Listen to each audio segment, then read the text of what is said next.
IPF, então vamos começar a estudar, vamos se dedicar ainda mais, não vamos desistir, vamos correr atrás e mudar de vida, que assim como eu pude mudar de vida, vocês também podem. Um abraço a todos, um abraço.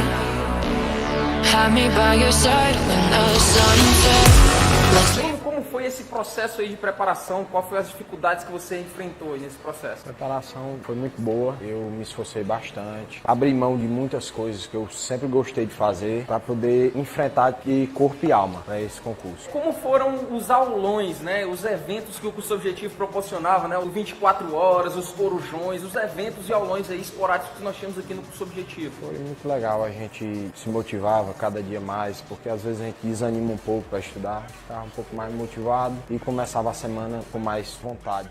Sobre os planos de estudo, o plano de estudo diferencia o aluno objetivo? Sim, com certeza, que se você não tiver um caminho certo para seguir, você fica meio perdido. E qual a mensagem você deixaria para a pessoa que está querendo aí iniciar sua preparação para concurso, mas não tem coragem, não tem ânimo? Vale a pena estudar? Vale sim, muito a pena. É uma sensação que não tem nem como explicar. É muito esforço, é muito doído, a gente passa por vários momentos difíceis, mas isso aqui é muito gratificante, a gente saber o resultado da batalha, que deu tudo certo. Foi ao abrir o computador ver teu nome ali na lista? Foi demais. Eu vi a lista no meu celular, estava em casa com minha mãe, vi a lista, mas foi show demais. Foi uma das melhores sensações. Tá? O que passou na tua cabeça naquele momento? Um filme, história da vida da gente, todinho.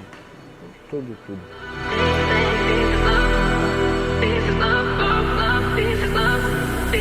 Ele falou pra mim ali que costuma dizer para as pessoas que foram 3 meses. Quando ele disse que realmente foi 1 mês e meio, as pessoas não acreditam. Então cabe a você acreditar ou não. Como você disse aí, né? As pessoas meio que têm aquela visão, pra você passar num concurso como esse, com muitos inscritos como teve, 3 meses, 1 mês e meio é loucura, é mentira. Mas só quem passou, pelo que eu e meus colegas passaram, a gente sabe como foi sofrido, né? A gente sabe como a gente realmente deu sangue. É o chamado hiperfoco, você imergiu com isso. Derramamos sangue nos livros, nas videoaulas, a motivação do grupo foi muito alta, foi muito grande mesmo. Quando um tava pensando em desistir, o outro ia lá, vamos, que a gente tem que conseguir. E foi bem pesado mesmo, foi puxado, mas no final valeu a pena quando a gente vê nosso nome no diário oficial do estado. Isso é muito bom mesmo. Mas, como você disse, foi 1 mês e meio. 3 meses. 3 meses é o que eu costumo dizer para as pessoas não dizerem na minha cara logo, né, que eu sou mentiroso. Elas devem dizer mais na frente, quando não estão me vendo. Mas realmente foi 1 mês e meio. Eu comecei a estudar 1 semana antes de sair o edital. Eu não sabia que ia sair o edital em tão pouco tempo assim. Então, larguei logo a faculdade, comprei minha apostila, montamos o nosso grupo de estudo. Você fala muito do grupo de estudo, essa preparação, o grupo de estudo foi muito importante para você. E eu tenho uma frase que eu sempre digo: aves da mesma plumagem voam juntas. A águia voa com águia, pombo voa com pombo.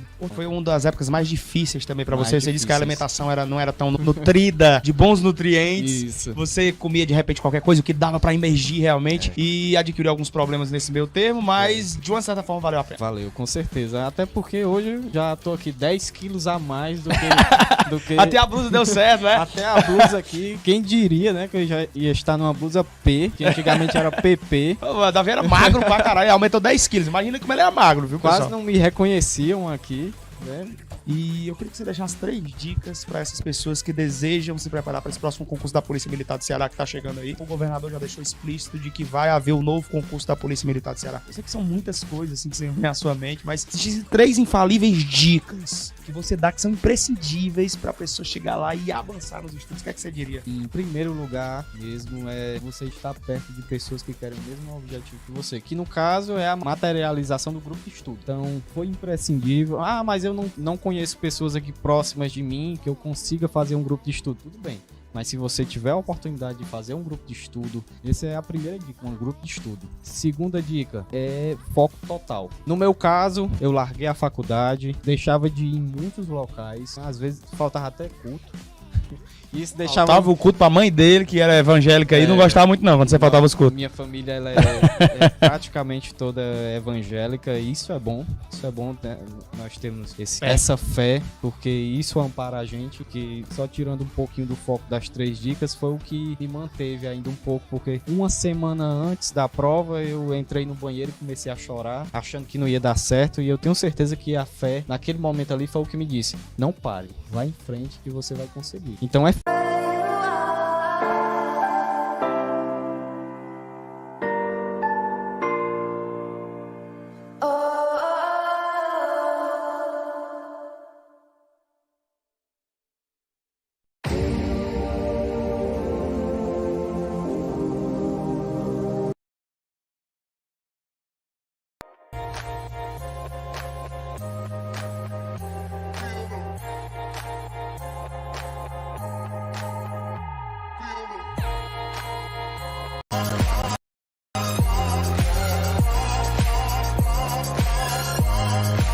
começar nossa aula de hoje de direito administrativo, mais uma aula importante. Hoje a gente vai tratar daqueles dois assuntos que mais caíram na PF, na PRF, no MPU, que foi os poderes administrativos, em primeiro lugar, e depois a teoria dos atos administrativos, tá?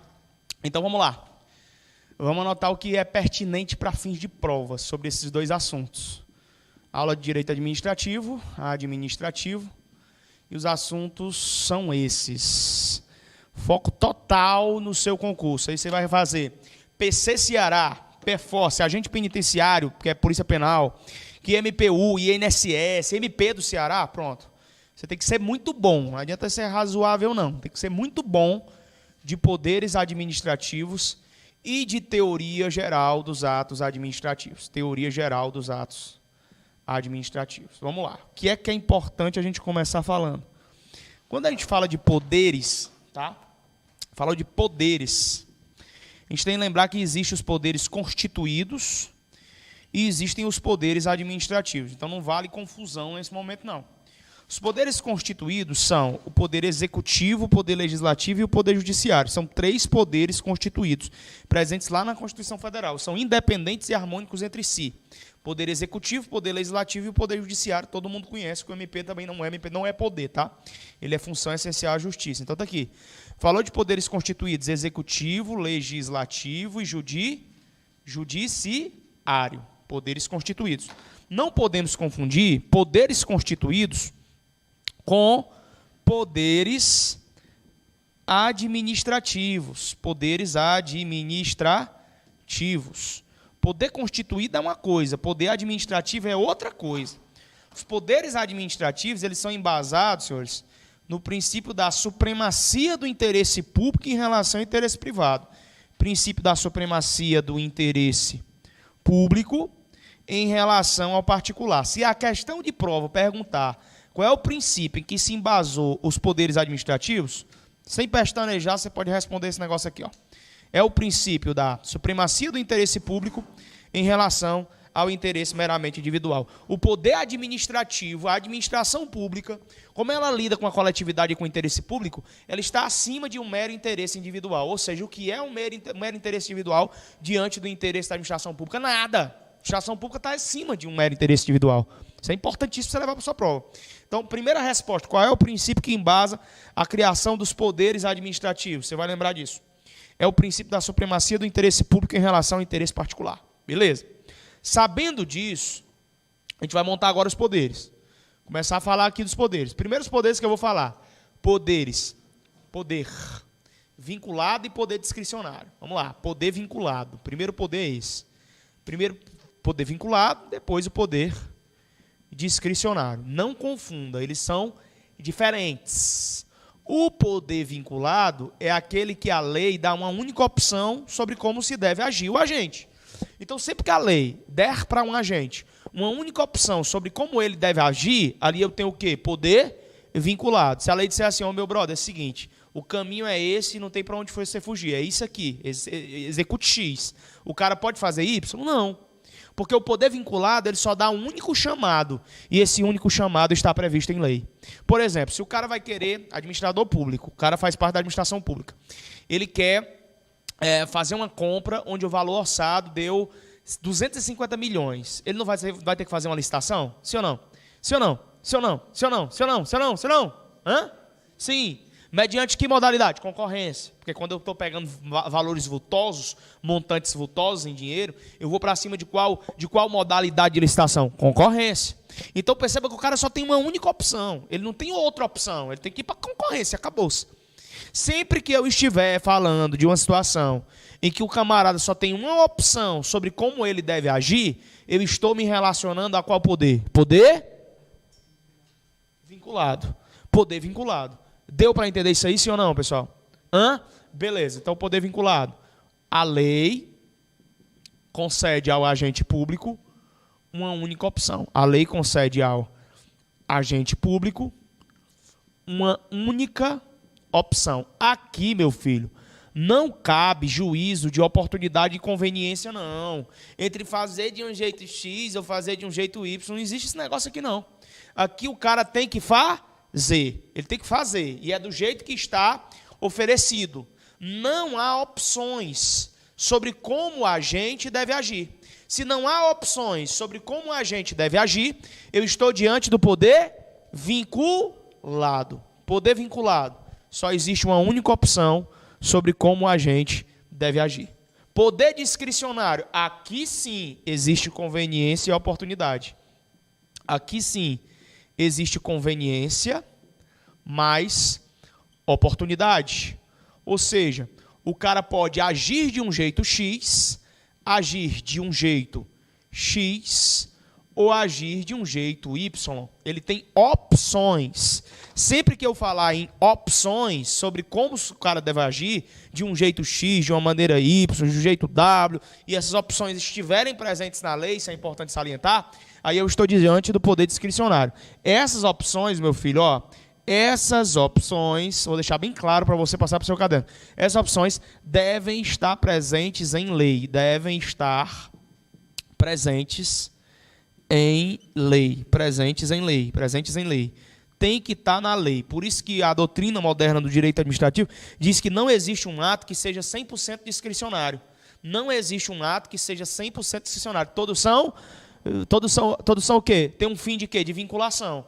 Por que eu digo que não existe um ato 100% discricionário? Porque se eu disser que existe um ato 100% discricionário, eu digo que existe um ato 100% voltado para a margem de conveniência e oportunidade do administrador. Existe um ato 100% voltado para o mérito administrativo, que é a forma do cara querer agir do jeito dele.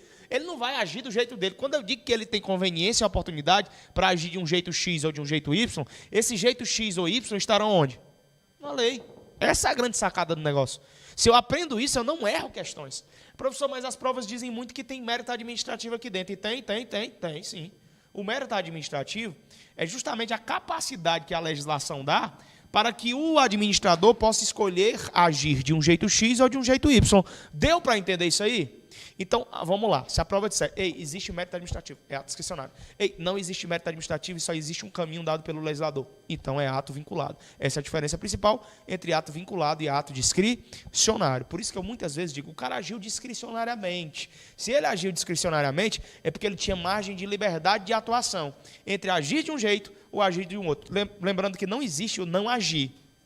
Eu nunca vou dizer que o cara tinha a opção entre agir e não agir. Ele não tinha opção entre agir e não agir. Ele tinha a opção de agir de um jeito X ou agir de um jeito Y, mas ele tinha que agir.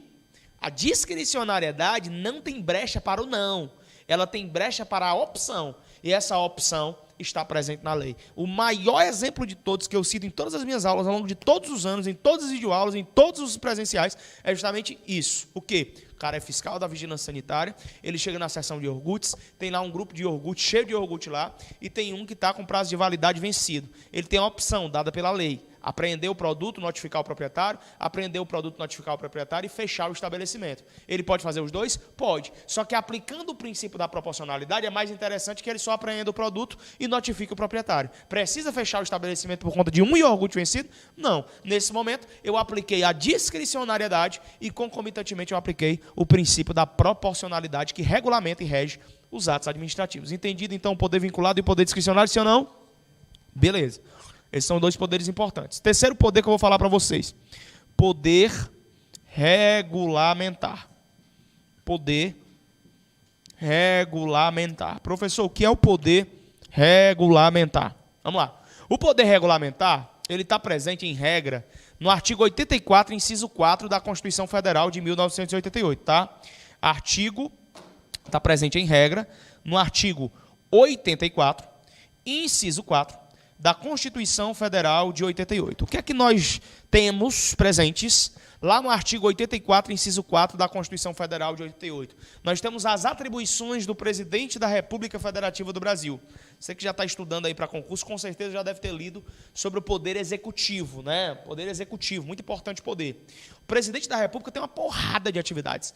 Dentre as porradas de atividades que ele tem uma que está no inciso 4, que é sancionar, promulgar e fazer publicar as leis, bem como estabelecer, expedir os decretos de execução para fiel execução dessa lei. São os regulamentos de execução. Sempre que o presidente da República quiser dar fiel execução a uma lei, lei esta que está incompreensível, lei esta que está inatendível, então ele vai se utilizar de quê, professor? Ele vai se utilizar do poder regulamentar. Então, para que serve o poder regulamentar? Para fazer com que o presidente da República dê fiel execução a uma lei. Lei esta que está incompreensível. Você lê a porra da lei, lê, e não entende nada. Se você lê uma lei e não entende nada, chega o poder executivo e, por meio do regulamento de execução, faz com que você entenda. Como é o nome disso? Poder regulamentar, exercício do poder regulamentar, é o decreto regulamentar ou decreto de execução, ou regulamento de execução. Então, vamos botar aqui, poder regulamentar é o poder atribuído à administração pública para dar fiel execução a uma lei que esteja obscura. E aí tem uma sacada grande para você levar para a sua prova aqui desse interregno aqui. Preste atenção no que eu vou falar.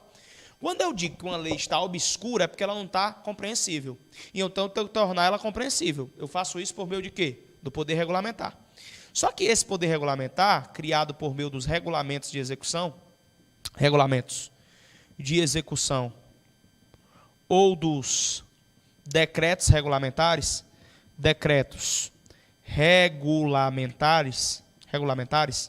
eles não podem, anote aí, não podem inovar no ordenamento jurídico. Eles não podem inovar no ordenamento jurídico. Professor, não estou entendendo nada, que aula chata do caralho. Não, presta atenção. Quando eu falo que eles não podem inovar no ordenamento jurídico, eu estou falando que não é possível que eles criem o poder regulamentar do zero. Porque o poder regulamentar, para surgir, ele tem que ter embasado uma outra lei que já existe. Porque ele não vai dar segmentação à lei. Não existe uma lei obscura. Eu não falei para vocês sim ou não, pessoal. Existe uma lei obscura. Se existe uma lei obscura, incompreensível, que ninguém está entendendo, eu vou agora dizer, entende, filho de rapariga. Eu digo desse jeito, pronto, entende. A forma de entende, porra, vai ser o quê? O regulamento de execução. Pronto. Só que a lei já existe, e eu só apenas dou sinônimos, interpreto, faço uma jogada estratégica que permita que o cara compreenda aquilo que ele leu. Isso é o poder regulamentar. Aí o que é que a prova vai trazer? A prova vai dizer que no poder regulamentar você pode inovar no ordenamento jurídico. Está errado. A prova vai dizer que no poder regulamentar você pode editar um ato normativo. Será que dá para eu editar um ato normativo? Se eu digo editar um ato normativo, eu estou falando de criar. Porque o editar para o direito tem função de criar. Então, se aparecer palavras como criar, presta atenção, se aparecer palavras como criar, editar, incoar, a questão vai estar errada. Não use criar, nem editar, nem incoar. Se aparecer a palavra complementar, aí a questão está certa. Complementar. Complementar o que já existe. Complementar no sentido não de criar, mas de dar fiel execução a uma lei. Editar, não. Editar, nunca. Eu vejo muitas provas que trazem o verbo editar para o poder regulamentar. E não pode empregar o verbo editar para o poder regulamentar. Professor, nesse poder regulamentar, só o presidente da República que pode fazer, apesar de estar no artigo 84, inciso 4 da Constituição, que são as atribuições do presidente da República, não é só ele que pode fazer. Todos os chefes do Poder Executivo. Então, é uma função, pelo princípio da simetria jurídica, que rege tanto a União, Estado, Distrito Federal e Município, eu vou poder ter todos os chefes do Poder Executivo. Então, anota aí, meu brother, porque isso aqui despenca em prova de concurso, você pode ter certeza. Chefes do Poder Executivo poderão executar o poder regulamentar. Chefes do Poder Executivo. Logo, presidente da República pode? Pode. Governador do Estado? Pode? Pode. Governador do Distrito Federal? Pode? Pode. Prefeito do município? Pode? Pode. Todo mundo que é chefe do Poder Executivo? Pode. Poder regulamentar pertence aos chefes do Poder Executivo. Beleza? Não confunda o poder regulamentar com o poder normativo. Então, é outro poder. Ó. Poder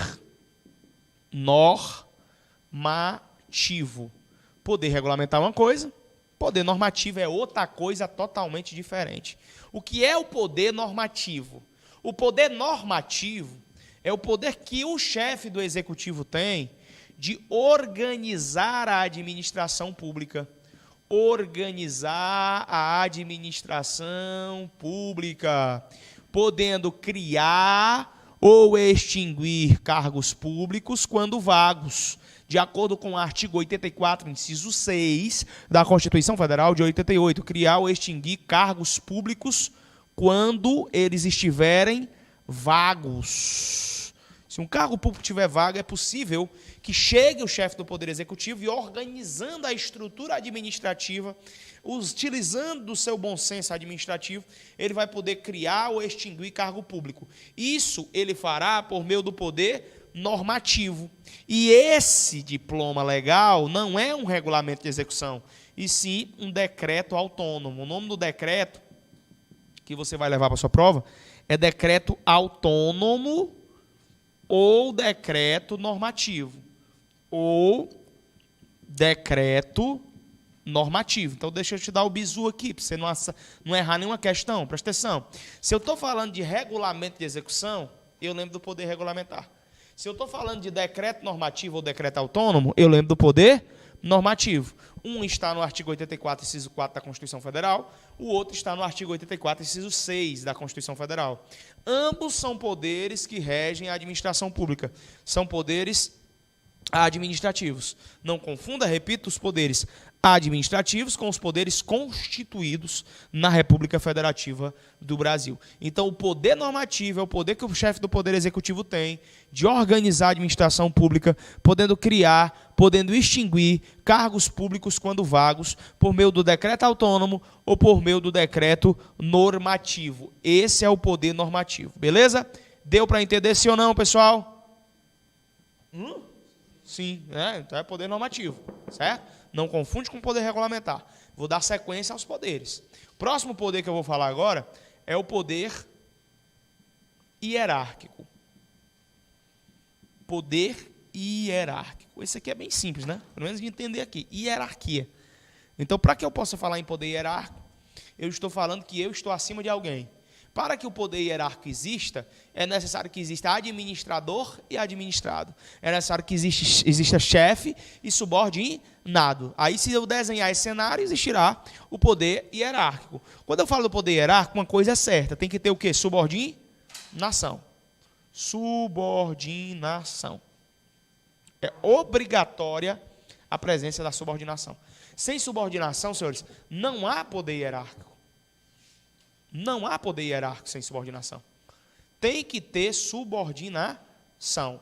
Entendido isso? Sim ou não? Beleza.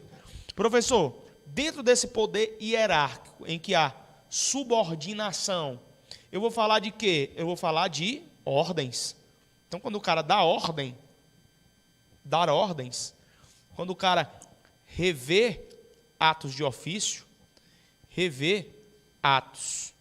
de ofício, quando o cara, por exemplo, avoca atribuições, ou delega competências, a gente vai estar diante de quê? Do poder hierárquico. Delegação de competências, avocação de atribuições, revisão dos atos de ofício, dar ordens e subordinação. Eu chamo a atenção para o que é delegar. Delegar. Não confunda avocar com delegar.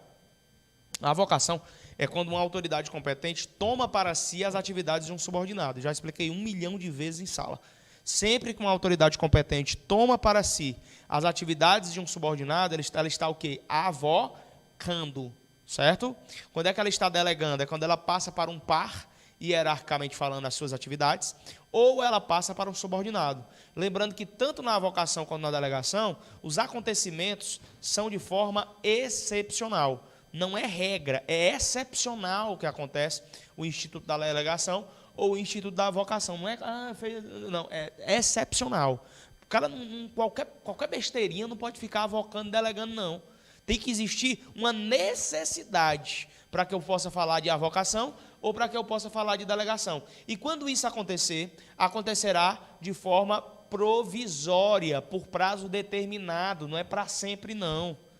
Ah, professor, eu pensei que era para sempre. Não pode, cara. Mas eu vou delegar minha atividade para outra pessoa para sempre, é? Eu não vou mais fazer nada, não? E o importante é toda vida que você delega, você tem que entender isso. Toda vida que você delega, quando você repassa suas atribuições para uma outra pessoa, é importante que você saiba que você não perde o comando central daquela atividade. Você não perde o comando central daquela atividade. Imagina aí, então, que um chefe de repartição delegou sua atividade para outra pessoa. Será que ele perdeu as suas competências originárias? Não. Ele continua com as competências originárias. E o outro cara, será que perdeu as competências originárias dele? Não. É tanto que, eventualmente, se o delegante dá poderes ao delegado e o delegado faz merda, quem responde não é o delegante, é o delegado. Porque naquele momento o delegado tinha as condições necessárias para executar os atos administrativos ali propostos. Então, entenda. Quando é que eu tenho o poder hierárquico? Quando existe subordinação, quando o cara está dando ordem, isso é característica, é corolário de uma subordinação. Quando o cara está revendo os atos de ofício, quando o cara está avocando atribuições ou quando está delegando competências. Só que nesse ponto aqui, eu pego emprestada a noção trazida pelo artigo 12, aliás, pelo artigo 13 da lei 9784 de 99, que é a lei que estabelece o PAF, que é o Processo Administrativo Federal. O que é que nós temos no artigo 13 da lei 9784 de 99, que estabelece o Processo Administrativo Federal? O que não pode ser alvo de delegação. O que é que não pode para a Polícia Civil do Ceará, o que é que não pode para o MPU, para o MP do Ceará e para os concursos públicos que você está se preparando aí para 2020. O que é que não pode ser delegado de forma alguma? O edema, anote. Edema. Professor, o que é que significa edema? Vamos lá, esse é edição de atos normativos, edição de atos normativos, aí vem decisão de recursos administrativos, decisão de recursos administrativos e as matérias de uso exclusivo de órgão ou exclusivo de autoridade, exclusivo de órgão barra autoridade. Isso aqui não pode ser delegado nem a pau. Então, preste atenção. Não pode ser delegado edema, edição de atos de caráter normativo, decisão de recursos administrativos e matéria de uso exclusivo de órgão ou de autoridade, de acordo com o artigo 13 da Lei 9784 de 99, que é a lei que rege o processo administrativo federal. Ela dá uma palhinha sobre tudo ligado à competência e outras regras que nós costumeiramente vemos lá na teoria dos atos administrativos. Então, sobre poder hierárquico, isso aqui basta? Não, tem uma outra informação que vai ser a mestra de todas as informações que eu falei sobre poder hierárquico. Qual é a observação fatal que você vai colocar aí no seu caderno sobre poder hierárquico, que eu vou destacar para você? Observação fatal, para derrubar 10 mil, é que para que exista poder hierárquico, é necessário ter um vínculo institucional entre chefe e subordinado. Claro que quando eu digo entre chefe, é porque esse chefe ele é autoridade dentro de uma instituição. Esse chefe é uma autoridade dentro de uma instituição. Então, ele recebe o chamado munus público, por ser autoridade dentro da instituição. Ele vai praticar os atos administrativos. Então, se existe um vínculo institucional entre aquelas pessoas, aí eu falo de poder hierárquico. Você tem que ter cuidado nas situações que surgem. Por exemplo, a Polícia Militar está fazendo uma ronda de rotina. Ela vê um menino, uns bichinhos, 16, 14 anos, 15 anos, 3 horas da manhã, tudo dopado, parece que estão viajando na maionese. E esses caras estão ali, em atitudes super suspeitas. Eu te pergunto, é possível que o PM peça para os caras, ô, meu filho circulando, vamos para casa? É possível ou não é possível? Sim ou não? É possível. É ou não é possível, pessoal? É possível, sim. Claro que é possível. É possível que a polícia militar diga, ô, circulando aí, vai para casa? Isso ali foi uma ordem? Foi. Mas existe hierarquia entre eles? Não, pô. Por que não existe hierarquia? Porque não existe vínculo institucional. Não é chefe subordinado. Então ali não foi poder hierárquico.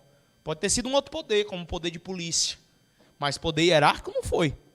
Porque para que exista o poder hierárquico é necessário um vínculo institucional entre chefe e subordinado. Como é que esse vínculo nasce? Ah, meu brother, aí pode ser por contrato. Pode ser por contrato. Pode ser por regime jurídico único, que é o estatuto. Pode ser pelo REDA, que é o regime especial do direito administrativo. E aí vai. E aí vai. Tem um turbilhão de exemplos. Um turbilhão de exemplos onde eu posso ter vínculo institucional entre chefe e subordinado. Agora, no momento em que o PM diz circulando, eu vou botar até aqui o exemplozinho aqui, ó. PM manda para o cara circulando, não tem? Aquilo não é exercício do poder hierárquico. Não é exercício do poder hierárquico. Por quê, professor? Porque é necessário que exista um liame, é necessário que exista um vínculo institucional, é necessário que exista uma relação entre as partes para que eu possa definitivamente dizer que existiu naquele momento alguma coisa ligada a poder hierárquico. Dúvidas? Dúvidas? Dúvidas? Não? Não, pode ser delegado também, viu? Pode ser delegado. Beleza? Professor, tranquilo, estou entendendo sobre o poder hierárquico agora. Qual é o antagônico de poder hierárquico? É o poder disciplinar. O antagônico de poder hierárquico é o tal do poder disciplinar. Uma coisa é certa, e eu já vou abrir o poder disciplinar dizendo isso. Sem poder hierárquico, não existe poder disciplinar. Então, ó, sem poder hierárquico, não existe poder disciplinar. Sem poder hierárquico, não existe poder disciplinar. Primeiro vem o poder hierárquico, para depois eu falar em poder disciplinar. Primeiro vem o hierárquico, depois é que vem o poder disciplinar. Professor, quer dizer que tem que existir a porra do vínculo institucional também entre o poder disciplinar para o exercício entre o chefe e subordinado? Claro. Afinal, eu só posso receber uma punição se for de quem tem um vínculo institucional comigo. É ou não é verdade? Imagina, você pode ser punido por alguém no meio da rua? Não, isso não é punição. Punição, uma sanção, uma advertência, uma suspensão, uma demissão, uma cassação ou coisa do tipo, só pode vir para quem tem vínculo institucional com outra pessoa. Por isso que não existe poder disciplinar sem que antes se fale em poder hierárquico. Ou seja, o vínculo institucional aqui também tem que ser evidente. Tem que existir um vínculo. Professor, quer dizer assim, quando um juiz, esse é o exemplo que cai muito em prova, um juiz sentencia o cara a 20 anos de cadeia, 20 anos de reclusão. 20 anos de reclusão. Ali, houve o exercício do poder disciplinar? A pergunta é essa. O juiz sentenciou o cara a 20 anos de reclusão. A pergunta é, houve o exercício do poder disciplinar?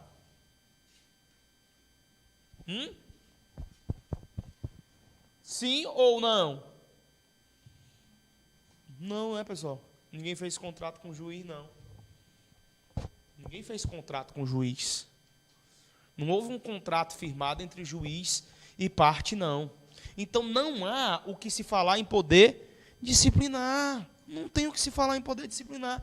Por quê? Porque não existiu liame, não existiu vínculo institucional, não existiu relacionamento contratualizado. Somente se existisse um relacionamento contratualizado, somente se existisse essa relação jurídica propriamente dita, é que nós poderíamos falar em exercício do poder disciplinar. E não existe. Então, o que é isso aqui? Isso aqui é o poder punitivo do Estado. Isso aqui, que eu coloquei aqui, é exemplo de poder punitivo do Estado. Professor, e o que é que seria aqui poder disciplinar? Exemplos de poder disciplinar. Exemplos, eu poderia colocar uma advertência, suspensão, demissão, a cassação de aposentadoria, cassação de aposentadoria ou de disponibilidade, né? Disponibilidade, destituição do cargo em comissão ou da função de confiança. Isso sim podem ser configurados como exemplos importantíssimos do poder disciplinar. Aí sim eu falo em poder disciplinar. Tá? Então não confunda o poder hierárquico com o poder disciplinar. Poder hierárquico, dar ordens e tralalá, tem que ter vínculo institucional. Poder disciplinar são penas propriamente administrativas. São penas propriamente administrativas. E não a sentença condenatória embasada por um juiz de direito. Isso é poder punitivo do Estado. Tá bom? Esse é o poder disciplinar que existe no relacionamento entre chefe e subordinado dentro da égide da administração pública, tá bom? Agora nós vamos estudar o poder de polícia. Poder de polícia. Poder de polícia não necessariamente é dizer que eu estou falando de polícia. Não é necessariamente um ligado ao outro, não. A polícia realmente tem poder de polícia. A polícia do Brasil. Mas não é só a polícia que tem poder de polícia. Existem outras atividades, inclusive administrativas, que são executadas por servidores públicos, que vocês em breve vão poder executar, em que há a entrega do poder de polícia no cenário. E ainda assim o cara não é polícia. Então não é só a polícia que executa o poder de polícia. O que é o poder de polícia? Anote, é o poder que a administração pública tem para condicionar ou restringir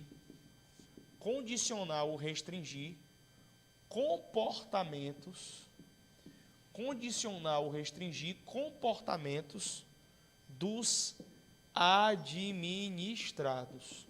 Condicionar ou restringir comportamentos dos administrados. São vários os tipos de comportamentos dos administrados, vários. Cabe o poder de polícia condicionar ou restringir comportamentos. Quando a polícia vai lá e diz, circulando, meu filho, aqui é perigoso para você. Ali, está condicionando ou não o seu comportamento? Tá. Então, é o exercício do poder de polícia. Exercício do poder de polícia.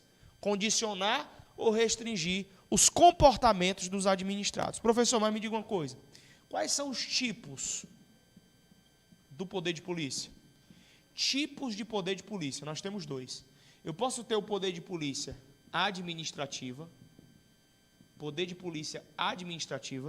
e eu posso ter o poder de polícia judiciária.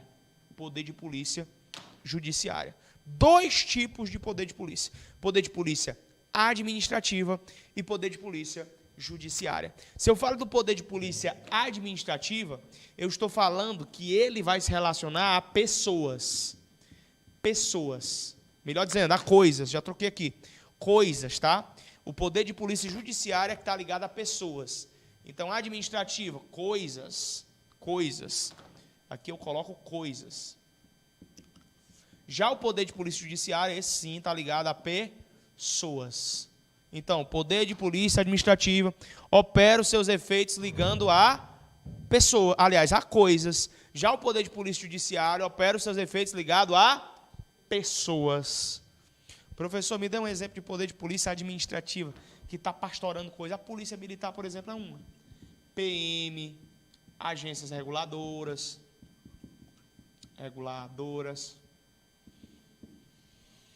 PRF, Polícia Rodoviária Federal, Polícia Ferroviária Federal, agora incluso no rol do 144, a Polícia Penal, e aí vai, etc. Você só tem que... O mais fácil para você entender é isso aqui, ó. Quando você sabe o que é o poder de polícia judiciária, você acerta qualquer coisa. Porque só são duas polícias que executam as atividades de poder de polícia judiciária, que é a Polícia Civil e a Polícia Federal. Pronto. Todos os outros são poder de polícia administrativa. Por exemplo, o cara está na dúvida sobre polícia mesmo, polícia. Quem são as polícias previstas no 144? Polícia Civil, Polícia Penal agora, né? Polícia Militar, Corpo de Bombeiros Militar, Polícia Federal, Polícia Rodoviária Federal. O cara está na dúvida para saber qual é o poder de polícia administrativa e judiciária. É muito simples. A judiciária é só a PC e a PF. Por quê? Porque essa PC e essa PF são responsáveis pela investigação. Elas são as polícias chamadas de polícias processuais. Polícias que fazem com que suba o processo para a justiça. Polícias processuais. São responsáveis pelo tal do inquérito policial. Tal do inquérito policial. Então, eu estou falando de quem? Da Polícia Penal, eu estou falando da Polícia Civil e da Polícia Federal. É nelas que existem os delegados de polícia, que são os delegados de carreira. Estão dentro da Polícia Judiciária. E elas são os coordenadores maiores do inquérito policial dentro do poder de polícia judiciária. Não confunda tipos do poder de polícia com atributos do poder de polícia. Atributos do poder de polícia. Quais são os atributos do poder de polícia? Aí tem uma regra da CIDA. Regra da CIDA. Qual é a regra da CIDA, professor? Eu tenho coercibilidade. Eu tenho indelegabilidade. Eu tenho discricionariedade. Eu tenho autoexecutoriedade. Certo? Esses são os atributos do poder de polícia. Professor, o que é coercibilidade, hein? Coercibilidade é o atributo do poder de polícia que permite o exercício da atividade policial, o exercício do poder de polícia, independentemente da concordância do cara. Pouco importa se ele está concordando ou discordando. O atributo vai se empregar a ele. A coercibilidade vai se entregar a ele. O poder de polícia vai se entregar a ele. Não interessa se ele está concordando. Não interessa se ele está discordando. Ali é poder de polícia e aceita que dói menos. Isso é coercitível. Inclusive, se ele desobedecer, vai ter pau para ele. Se desobedecer, vai dar merda. Voz de prisão para o cara não quis sair algemado, você vai poder derrubar ele no chão. Sim ou não? Vai. Você vai apertar na campainha para cumprir o mandado judicial, o cara não abre, você vai poder chutar a porta. É sim ou não? Coercitível. Poder de polícia é o quê? Coercitível. O poder de polícia também é indelegável. Você não pode pegar o poder de polícia e ficar passando para os outros. No meio da rua, ei, macho, faz aqui, hein, poder de polícia. Não pode. Você não pode pegar uma empresa privada e passar para ela o poder de polícia. Não pode. O poder de polícia pertence à administração pública. E é indelegável para pessoas jurídicas de direito privado ou para pessoas físicas. O que cabe é um assessoramento das atividades. Por exemplo, é possível que no exercício do poder de polícia haja um assessoramento das atividades. Fotossensores são um exemplo disso. Quando existem os fotossensores, os pardais eletrônicos, eles auxiliam o DETRAN, auxiliam a Polícia Rodoviária Estadual, auxiliam a Polícia Rodoviária Federal na aplicação de multas. Mas quem gera a multa é a autoridade competente do órgão de trânsito constituído pelo Código de Trânsito Brasileiro, pelo CTB. Não é o pardal eletrônico administrado por empresa privada quem expede a multa. A autoridade competente do órgão de trânsito é quem vai gerar a multa. O que existe com pardal eletrônico, com fotossensor, é só um assessoramento, uma atividade meio para que aquela multa especificamente seja produzida. Entendido ou não? O que é indelegabilidade? Sim ou não? Beleza, isso aqui cai em prova e aqui há a oportunidade de vocês aprenderem e tirarem as dúvidas pertinentes. Discricionariedade. Eu já havia falado sobre o poder discricionário em outro momento. E quando eu falei do poder discricionário, eu falei que lá tem um mérito administrativo, que é a questão da conveniência e a oportunidade, que é quando o cara escolhe fazer de um jeito X ou de um jeito Y. Essas opções estão sempre presentes na lei. Eu estou te dizendo que o poder de polícia é discricionário, tem a discricionariedade, porque em muitas operações, em muitos segmentos, cabe um juízo de fazer de um jeito ou de um outro jeito. E quem vai ter esse juízo de mérito é o próprio agente. Por exemplo, deixa eu pegar a polícia mesmo e te dar um exemplo na Polícia Civil. Quem que é Polícia Civil aqui? Polícia Civil. Polícia Civil, pronto. Você vai cumprir um mandado judicial de busca e apreensão. Tá. Chegou na casa do indivíduo. Aí você vê lá vários pontos de saída. Parece uma toca. Tem vários pontos de saída para ele sair. Tem muro de um lado, as muretas são baixas. Do outro tem muro. O cara pula, é pulador de muro profissional, porque você vai cumprir um mandado de busca e apreensão na casa de um ladrão. E só tá tu e outro colega. Aí tu vê a portinha lá, bem simplesinha, daquelas Paraná, que você dá uma sopra, a bicha cai. Sabe? O que é que você faz? O que é que você faz? Chuta a porta. Ou tu vai bater? Ei, ladrão. Ladrão. Ei, mano, abre aí, vai lá. Por favor, mano. Não é assim? Vai nessa de bater. Primeiro que ele já está esperando visita policial a qualquer momento. Quando você bater, ele já pulou. É melhor bater chutando logo a porta e abrindo. Aí o cara vem para mim, chutar a porta da minha casa, professor. Dá processo? Dá não. Por quê? Porque o policial ele teve discricionariedade para entender aquilo ali que ele ia fazer e executar. É diferente, eu não estou falando aqui que quem, né, de outro tipo de réu. Vamos pegar outro tipo de réu num processo. Você vai cumprir busca e apreensão na casa de um político. O cara tem 74 anos de idade. Você sabe que ele está em casa. Eu te pergunto, tem como esse cara, em regra, pular um muro?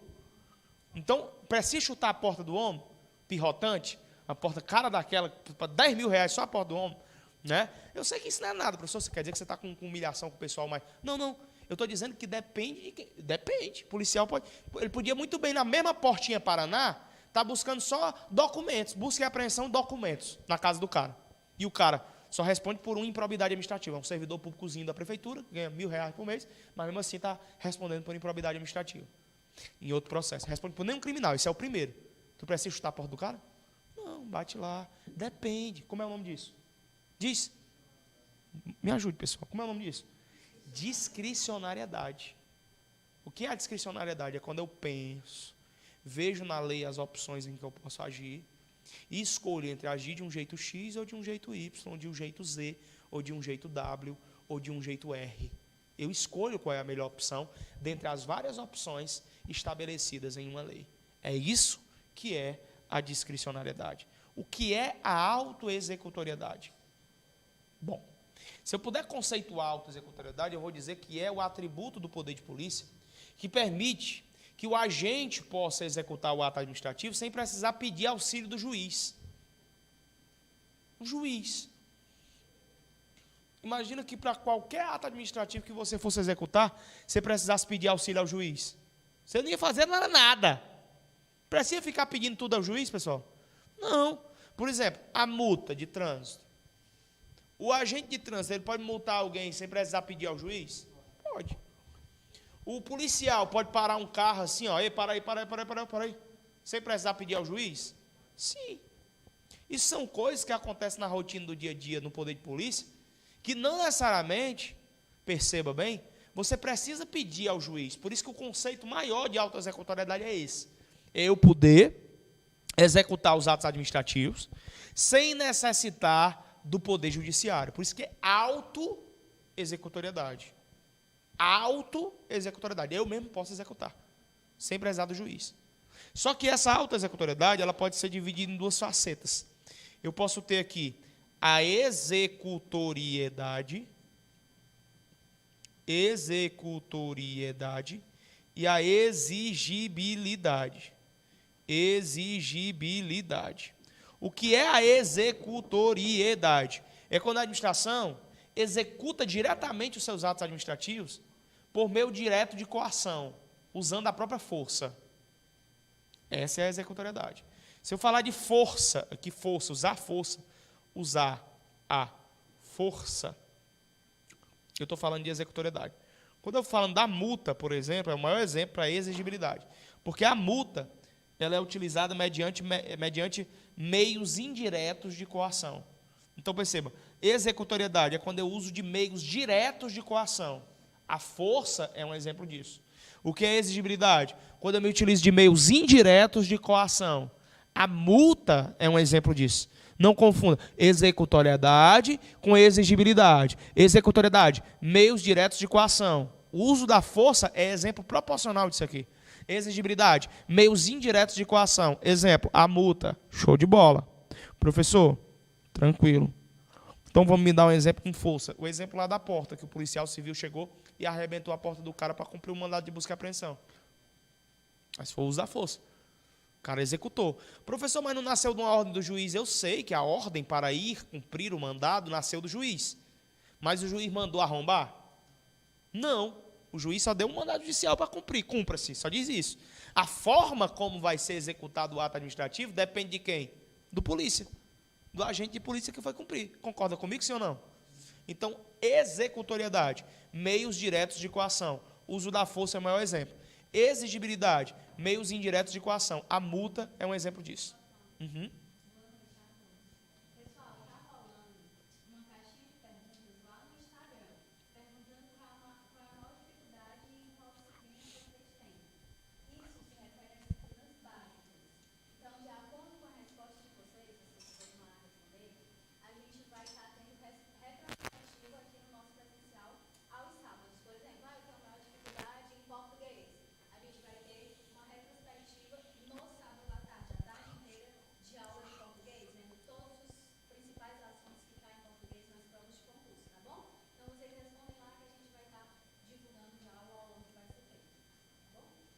Obrigado.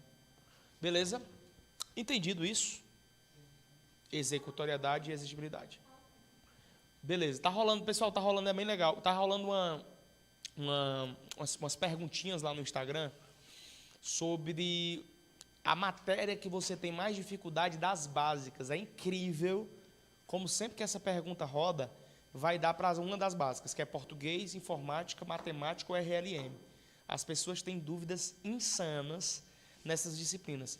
Todo mundo sabe que são as básicas que mais reprovam em concurso. O que mais reprova num concurso não é a minha matéria. Infelizmente, eu queria que fosse, para que a gente pudesse ter mais dinâmica. É importante a minha matéria? Indubitavelmente. Mas é uma importância tão grande que você tem que dar para as básicas num concurso, porque são elas que estão reprovando. Por isso que eu digo tanto isso. Desde o começo do ano eu falo. Estude mais português. Estude mais informática. Estude mais matemática e RLM. São as básicas que têm aparecido bastante nos concursos. A gente fez umas perguntinhas lá e a gente quer fazer uma retrospectiva. Um top 20 daquilo que mais aparece nas provas.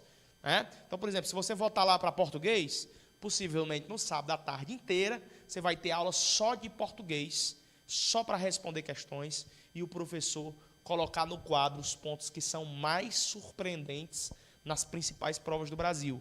Então, a galera que está online também aí, vai lá no IG do Objetivo e você deixa lá o seu voto para a disciplina que você tem mais dificuldade. Se é português, se é informática, se é raciocínio lógico, se é matemática, eu não sei. Eu só sei que você precisa dizer.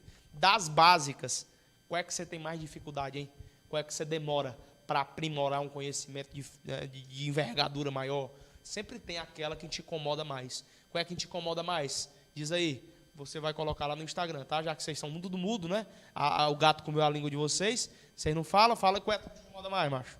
Português. Você tem dificuldade mais em português.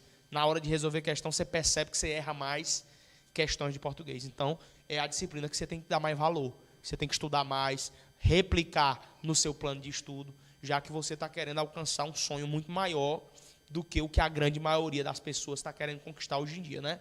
Então, se português é karma, estude mais, tenha estratégias melhores para português, resolva mais questões e, consequentemente, vai deixar de ser um karma. Quem é que tem dificuldade mais em informática aqui? Informática. Quem é que tem dificuldade nas duas? Português e informática.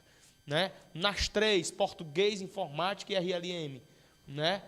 Tem também alguém que tem nas três? RLM, quem é boa aqui? Bom. Beleza? Tem sempre alguém que é bom numa coisa e ruim em outra. Normal, pessoal. Você só precisa dar maior atenção àquilo que você é mais fraco. Né? Entendido isso aqui? Atribuições do poder de polícia. Atributos, melhor dizendo. Então, ficou tipos do poder de polícia. Atributos do poder de polícia. Importantíssimo. Professor, massa. Só que você falou de poder, né? É. Quando a pessoa tem poder demais, é um perigo. Você tem uma frase que diz assim, dê dinheiro, mas não dê poder. Porque quando você dá poder, aí o negócio muda. Por isso que existe tanta gente pública aí que se fode. Se fode. Se fode porque quer matar os outros, quer atirar já. Quando entra para a polícia, já é puxando revólver para os outros. Já é se achando prepotente e superior. Né? Então, entenda. Do mesmo jeito que existe um poder, porque eu falei só coisa boa para ti, ó, tanto de coisa boa. Rapaz, tá se achando, né? Coercibilidade, o que tu manda, independentemente da sua concordância. Já vejo você dizendo, mas eu não quero saber o que é que tu acha, não, filho de rapariga. É eu aqui, pronto, eu sou agente público. Né? Indelegabilidade, não pode passar uma coisa tua que tu não pode passar para os outros. Aí tu já se acha mais. Discricionariedade, tu escolhe como agir dentro da lei, mas tu escolhe. E autoexecutoriedade. Aí aqui teve gente que vibrou, né? Usar a força.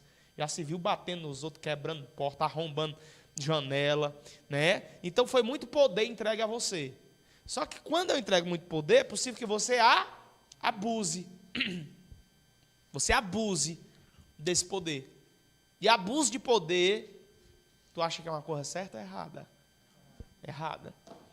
Professor, o que é o abuso de poder? O abuso de poder é quando você, ao invés de usar o seu poder para realizar o ato administrativo, usa para se autoagradar, para se autopromover, para querer satisfazer o teu ego pessoal. Aí é o abuso de poder.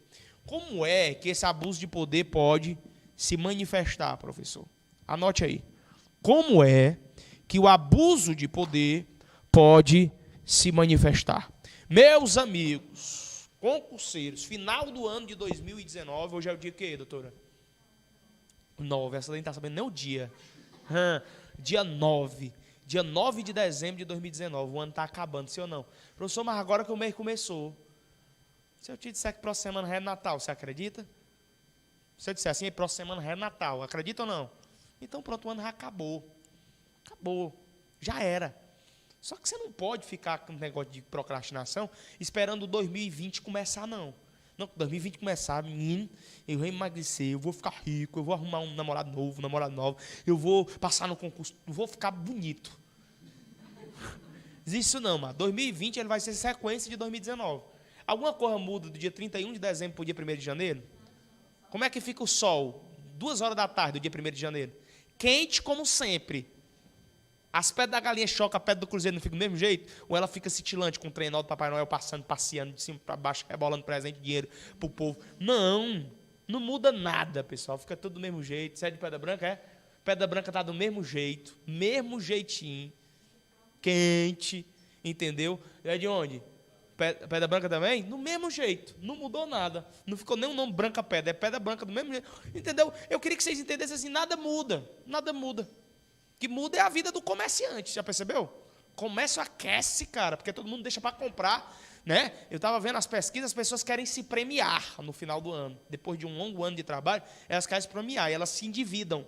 Elas compram mais, elas vão na loja de sapato, elas vão e gastam o que não tem. O cara dizendo com o maior prazer que explodiu o cartão de R$ 1.500 dele, dizendo assim na entrevista, explodi todinho. Comprei para mim um monte de coisa, R$ 1.500, sustentando. E agora as dívidas, que para janeiro, fevereiro, aí fica doido, né? As pessoas, não, deixa passar o Natal, um monte de confraternização para ir, dá vontade de beber, dá vontade de sair. Eu sei que você está querendo esperar o ano chegar, mas não adianta, porque ele vai ser uma sequência da mesma coisa. Uma sequência. Por isso você tem que continuar estudando, cara. Não estou dizendo que você vai estudar na véspera do Natal, estou dizendo que você vai ter que estudar todos os dias. Porque o edital que vocês estão aí lutando, ele chega a qualquer momento. Não são concursos imprevisíveis, não, tá? Ó, MP do Ceará não é imprevisível, está autorizado a qualquer momento, pode ter o edital. Polícia Civil do Ceará não é imprevisível, está autorizado a qualquer momento, pode ter o edital. Qualquer momento. Você menos esperar, dia 3 de janeiro, uma live do governador anunciando o edital e a banca, do mesmo dia. 1 mês e meio para a prova. Se vira, bichão. Como é que você faz para estudar 1 mês e meio para uma prova dessa? Você fica doido, não consegue? Não consegue. Aí vai ser o quê? Reprovado. Podendo ter estudado desde outubro, setembro, agosto, estaria preparado para fazer Polícia Civil do Ceará. E começar, aí sim, começar 2020 como um agente público, saindo do local de trabalho que você está, que você sabe que você não gosta, para ter uma valorização específica daquilo que você quer ser. Então, não adianta, pessoal. 2020 tem que ser o ano da virada, mas pare de procrastinar. Pessoas procrastinadoras, elas são angustiadas, elas são depressivas, o coração delas fica preocupado o tempo inteiro. Por quê? Porque elas sabem que estão fazendo errado. Sabe que a pessoa que procrastina, ela sabe que está fazendo merda? Pior sentimento é de você fazer merda e saber que está fazendo merda.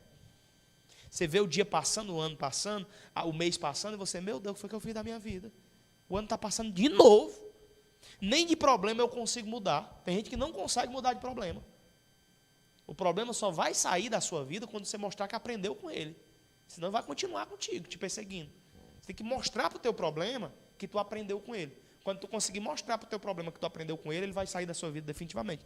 Aí outros problemas virão. Aí você aprende com esse problema que aprendeu com ele e ele vai sair da sua vida de novo. Você mostra para o seu problema que aprendeu com ele e aí ele vai sair da tua vida. Então mostre para o problema de você, da procrastinação, que você vai mudar de vida. Não adianta vir esquentar banco de curso preparatório para concurso. Não adianta você ter esse caderno, anotar tudo, se você não revisa quando chega em casa. Não adianta. Certo? Eu não quero que o curso preparatório seja um local instagramável para você, que você faz foto dizendo superes, enfoderes, empoderes, seja foda, seja o maior, eu consigo, eu penso, eu faço, eu posso, e você não faz nada quando chega em casa. É na sua casa que você tem que ter toda essa revisão de palavras. É lá na sua casa, cara. Senão nada vai mudar. Daí o ano já chegou. A gente já acaba esse, começa outro. Daqui a pouco eu estou falando do Natal de 2021. Vai ter gente que vai estar com filho. A Elisandra vai estar com um menino de 2 anos aí, né? E aí você, como é que vai estar? Como é que vai estar a vida? Hein? Vai estar na Polícia Civil ou vai continuar do mesmo jeito de sempre? Professor, mas eu estou há 1 ano estudando, mas é difícil demais. O problema é que você consegue sempre colocar responsabilidade pelo seu insucesso para coisas ou para pessoas. E a responsabilidade do seu insucesso não é nem de coisas e nem de outras pessoas. Infelizmente é sua. É sua essa responsabilidade. Assuma essa bronca sozinho. Você não mudou de vida ainda porque você fez alguma merda em 2016, em 2015, em 2017. Por isso que você plantou tudo, colheu tudo em 2019. E em 2021 você vai colher tudo que você está fazendo no final do ano de 2019. Assim é a vida. Você planta e você colhe proporcional ao que você plantou. Ninguém planta feijão para colher milho. Você planta feijão para colher feijão. É proporcional. Está plantando estudo para concurso público, vai conseguir aprovação, desde que esteja estudando com estratégia e organização. Então não desista não.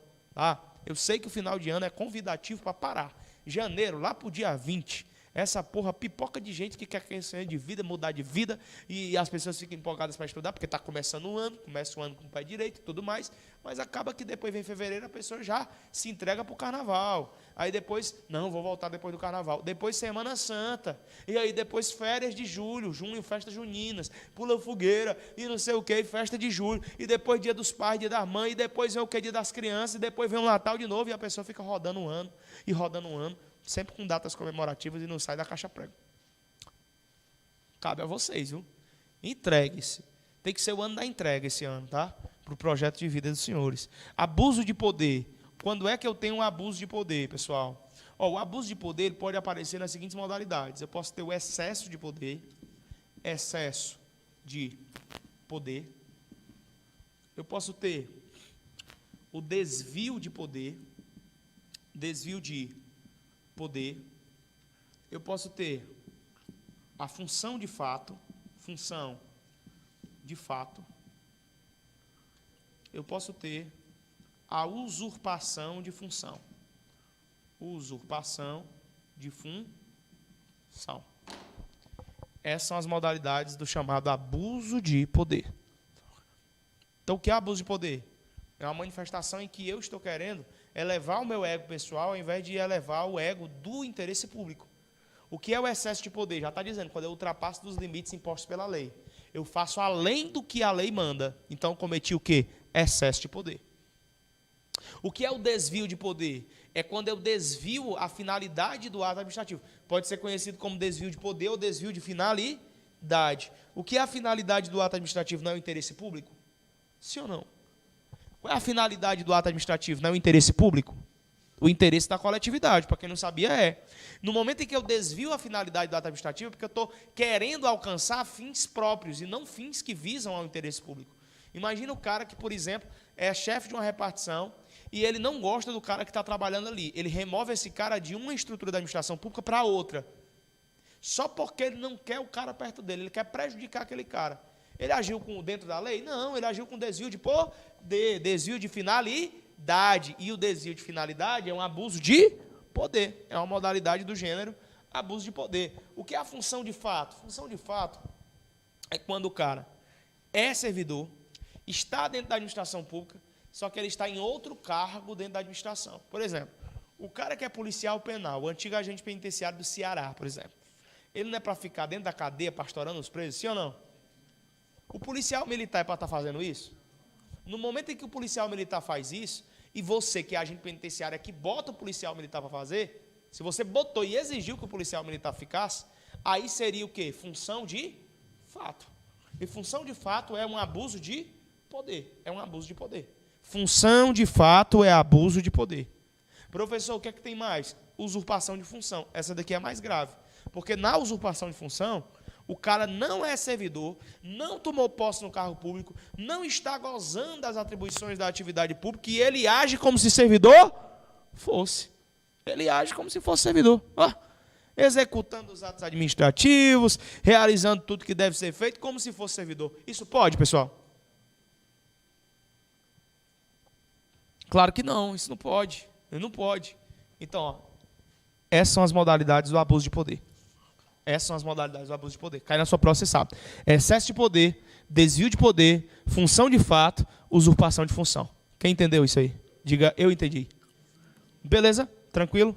Vamos dar uma respirada aí. Vamos resolver algumas questões que estão no final sobre poderes administrativos. Vamos lá. Poderes administrativos. Algumas questõezinhas aí que estão propostas para os senhores. Começa da questão 11, de baixo para cima, vai. Questão de número 11, de baixo para cima. Primeiro, a questão 11 diz assim, ó. Questão 11. Se olhar para o gabarito, vai para o inferno, certo? Tá? Não olhe para o gabarito no final, não pode. Eu sei que sua vontade é de olhar, né? Isso é uma coisa, né, mano? 11. Poder regulamentar é o poder que a administração possui de editar leis, medidas provisórias, decretos e demais atos normativos para disciplinar a atividade dos particulares. Poder conferido com exclusividade aos chefes do Poder Executivo para editar atos normativos. Ó, vamos com calma. Vamos com calma. Eu estudei contigo ou não o poder regulamentar? Sim ou não? Tá. Poder regulamentar é o poder que a administração possui de editar leis, medidas provisórias, decretos e demais atos normativos. Certo ou errado até aí? Certo ou errado? Qual é o erro? Editar. Se apareceu editar na sua prova, meu filho, se aparecer editar, você já sabe que não é corolário, não é característico do poder regulamentar. Por quê? Porque o poder regulamentar ele não edita. O poder regulamentar, ele faz com que se dê fiel execução a uma lei que já existe. A lei já existe. Entenda, ela já existe. O decreto regulamentar, o regulamento de execução que vai nascer, ele vai apenas dar fiel execução a uma lei que já está em pleno funcionamento. Só isso. Acabou-se. Logo, questão 11, está certa ou errada? Errada. 10. Existem casos em que, mesmo existindo lei específica sobre determinada matéria, cumpre a administração criar mecanismos para aplicá-la. Nessa hipótese, surge o poder regulamentar, que confere à administração a prerrogativa de editar atos gerais para alterar e complementar as leis. Certo ou errado? Errado, de novo. De novo ele está falando editar, alterar. Entendeu? Essas palavras são flagrantes para o erro. Existem coisas, gatilhos mentais, que se vocês instalarem na mente de vocês como concurseiros, vocês vão conseguir passar em concurso. Eu faço mentoring e ensino as pessoas a estudarem para concurso. Eu converso com brasileiros, com concurseiros do Brasil inteiro. E uma coisa é certa, eu ensino os meninos a pensar fora da caixa. Você não precisa saber o texto todo. Você precisa saber de gatilhos mentais. Editar não é para o poder regulamentar. Para o poder regulamentar é dar fiel execução a uma lei. Acabou-se, cara. Ainda que o cara não soubesse nada do contexto, ele acertava ou não a questão? Acertava. Então a questão de número 10 está errada. 9, subindo um pouco mais, diz assim: todas as medidas de polícia administrativa são autoexecutórias, o que permite à administração pública promover por si mesma as suas decisões, sem necessidade de recorrer previamente ao Poder Judiciário. Certo ou errado? Ó, isso aqui é um perigo, né? Porque essa daqui é muito temerosa. Quando eu falo dos atributos do poder de polícia, eu falei que um dos atributos é a autoexecutoriedade. Realmente é verdade. Quando eu tenho autoexecutoriedade, pode ser subdividida em executoriedade, que é quando a administração se utiliza de meios diretos de coação, e exigibilidade, que é quando a administração se utiliza de meios indiretos de coação. O que você precisa levar para a prova é o seguinte: isso aqui é indubitável.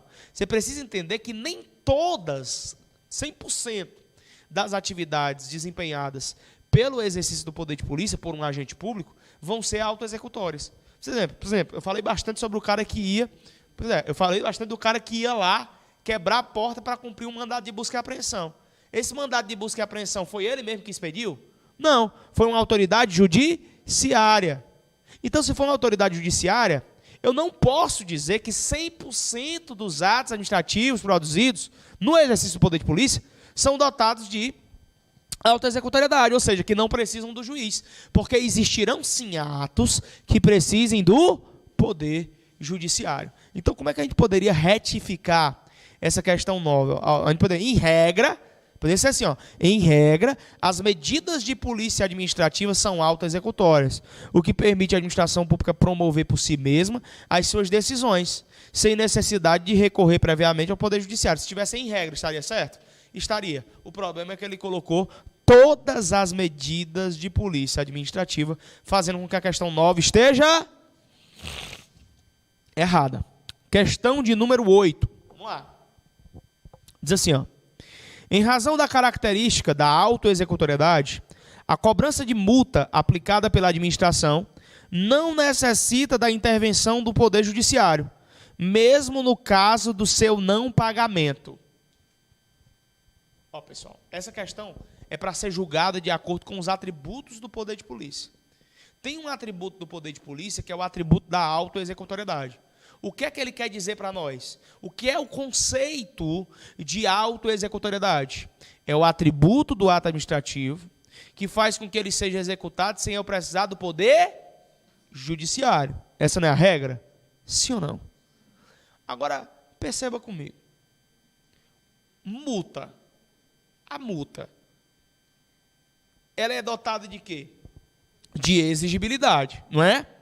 Se o cara não paga a multa, a cobrança da multa vai ser feita por quem? Pela administração. Sim ou não? E se ele não pagar depois da cobrança, será possível que o Estado pode entrar com ação na justiça? Sim ou não?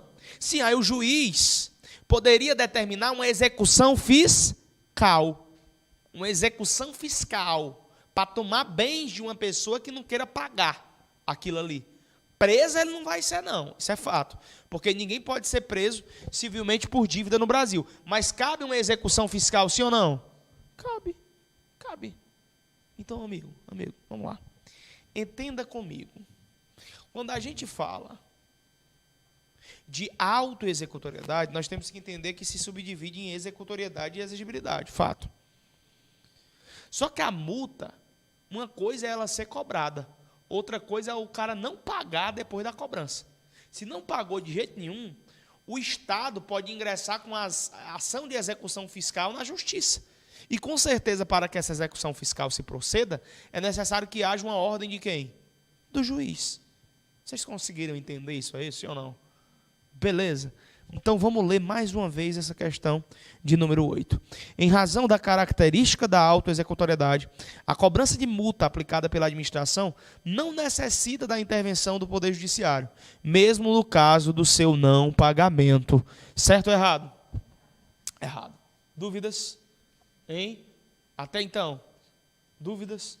Beleza? Nós estudamos aqui os poderes administrativos e agora vamos começar um novo tópico, que são os atos administrativos. Teoria dos atos administrativos. Quando eu falo da teoria dos atos administrativos, o primeiro grande passo é entender o conceito do ato administrativo. Ah, meu amigo, sem que você entenda isso, você não consegue responder a questão. E o conceito de ato administrativo é esse, manifestação unilateral de vontade da administração pública, manifestação unilateral de vontade da administração pública,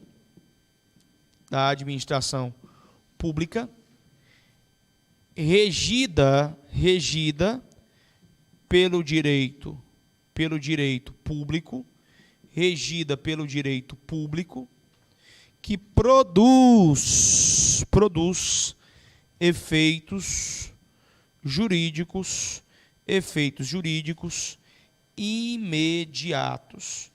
Produz efeitos jurídicos imediatos sob a égide do direito público. Não confunda fato administrativo com ato administrativo.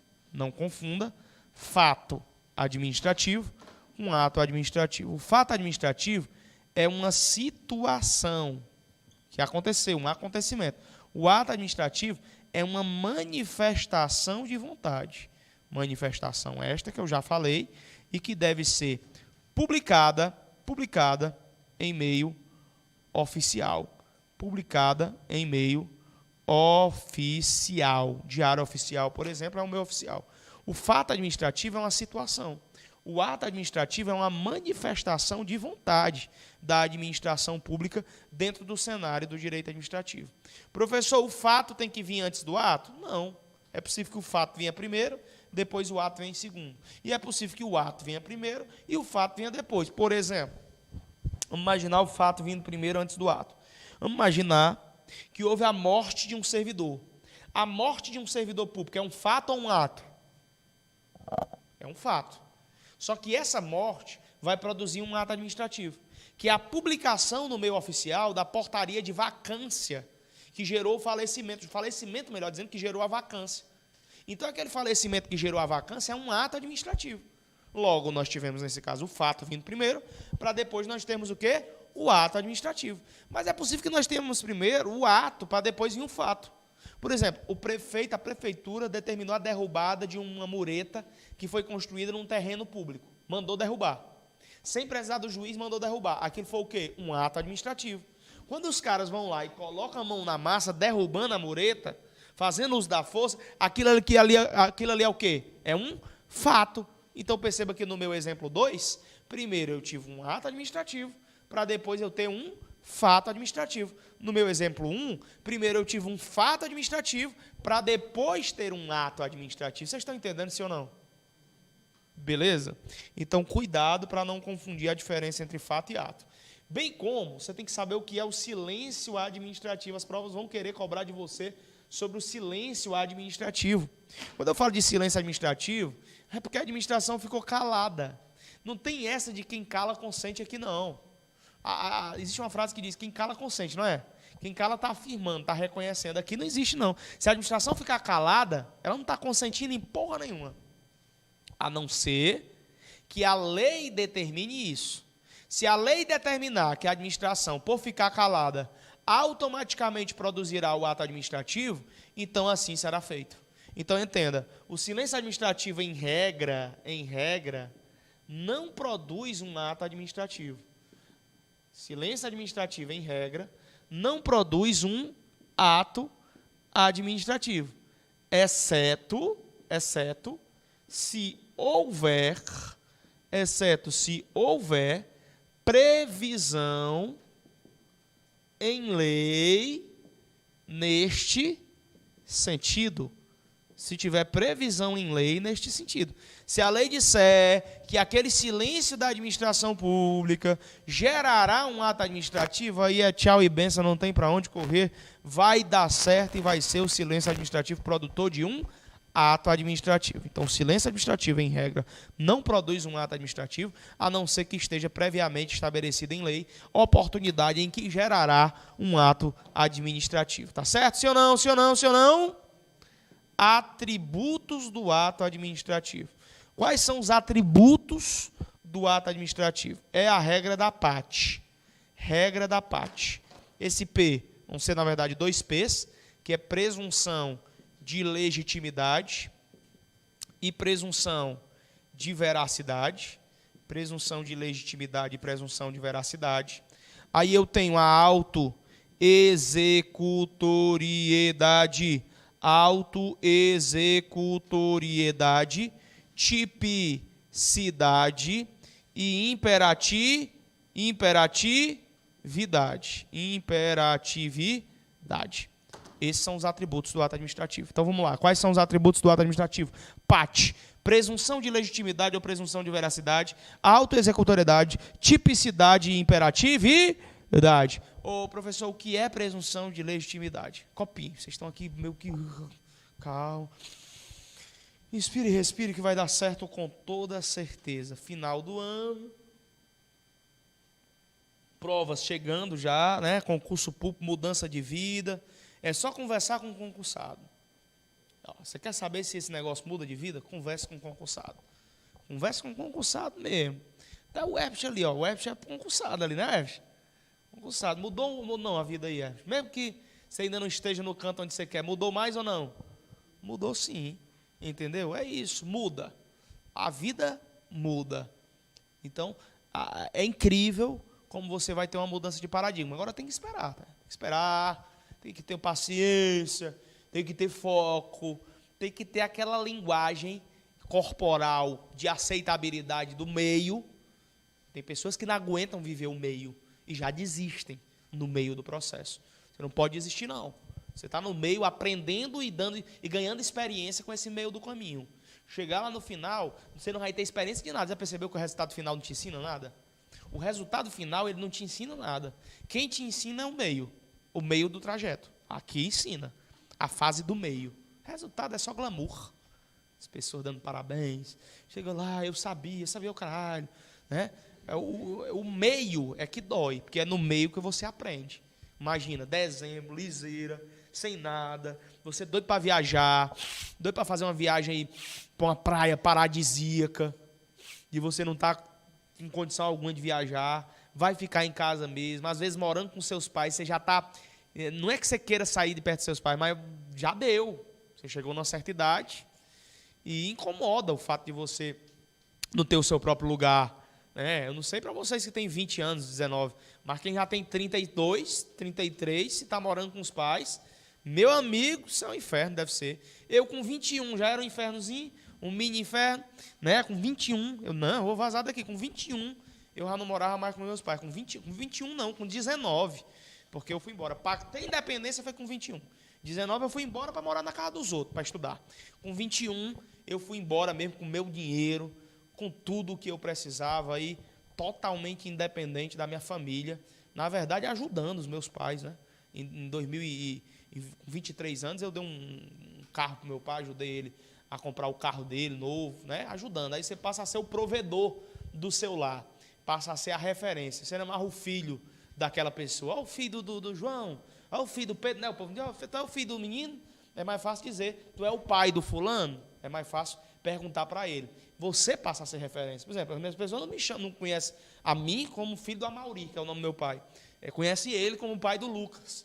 Então, o pai do Lucas. Todo mundo aqui, que Xadá todo na região, conhece ele assim. Não é o filho do Amauri. Até o mais velho diz, é o pai do Lucas. Então, por quê? Porque foram anos de batalha e, meu amigo, a tendência é essa. Porque eu não abro nem para o meu filho, acredita? Eu sou tão tarado por fazer o melhor que meu filho vai ter que competir comigo, se ele tiver força.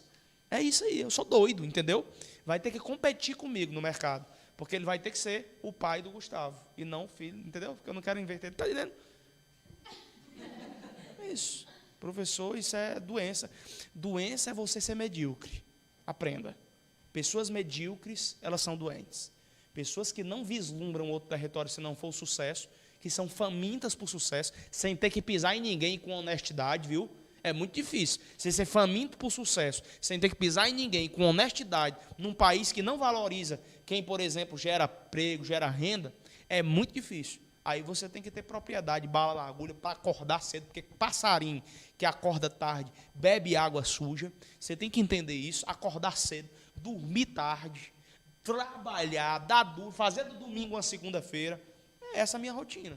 Se quem estiver disposto, aí existe um preço para isso. Mas também existem os resultados, que não é só dinheiro. É o respeito das outras pessoas. É a consideração das outras pessoas. É você poder ajudar outras pessoas. É você ser motivo de receber e-mails e mais e-mails das outras pessoas dizendo, eu consegui por conta da sua ajuda lá em 2000 e pouco. Isso é que é legal. Você ser diferença no meio em que você está inserido. Isso te faz ser efetivamente diferenciado das outras pessoas. E todos vocês que estão aqui podem ser esses exemplos para as outras pessoas. Vocês estão numa luta e já vocês vão conseguir subir num patamar que vocês merecem estar. Agora esperem o tempo certo para que isso aconteça. Eu preciso que você decore isso.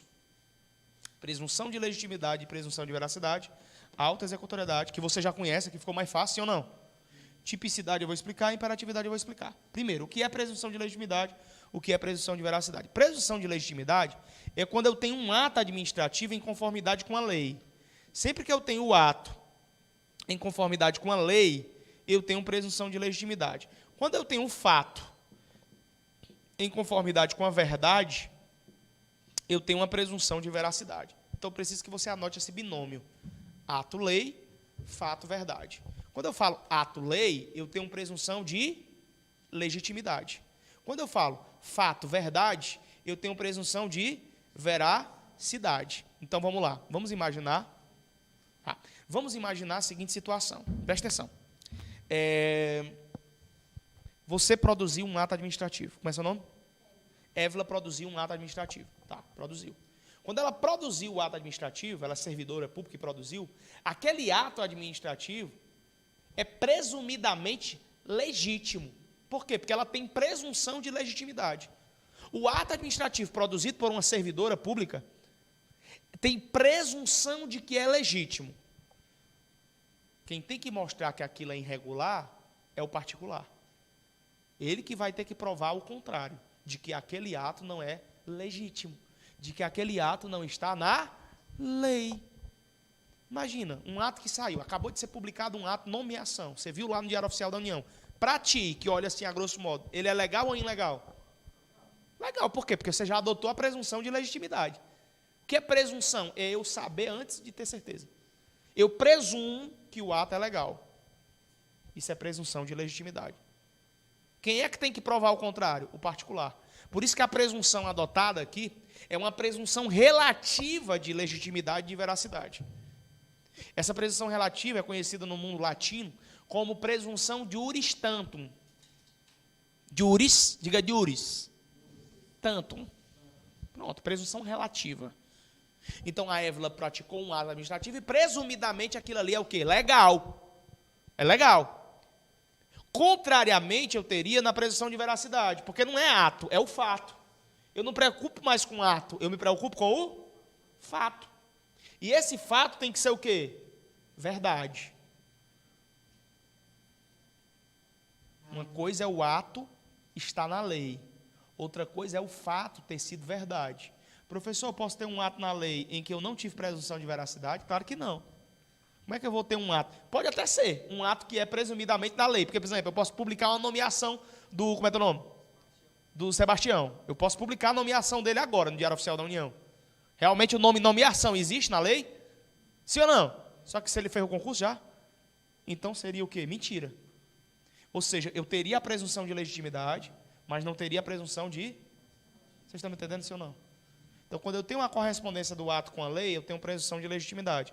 Quando eu tenho a correspondência do fato com a verdade, lembrando que o fato administrativo, eu já falei para você, é uma situação. Quando esse fato está de acordo com a verdade, eu tenho a presunção de veracidade. Professor, o que é a autoexecutoriedade? Já falei.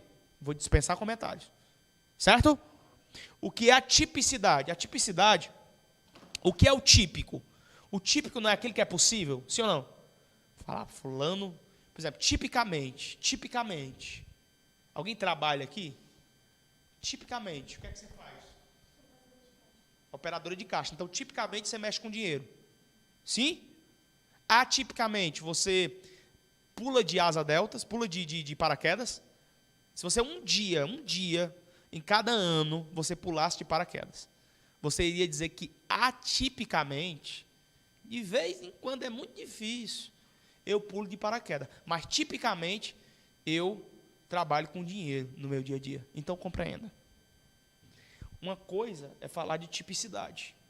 Outra coisa é falar de atipicidade. O que é tipicidade? Aquilo que é comum. Aquilo que é possível. E que está dentro da lei. Por exemplo, é possível que você, agente de trânsito, você é um agente de trânsito, é possível que você veja uma moto ali fora, estacionada num local irregular e você aplique uma multa? É possível ou não? É possível que você, como agente de trânsito, veja uma espaçonave, um disco voador, que passou dando uma rasante, quase leva a cruz da pedra do cruzeiro.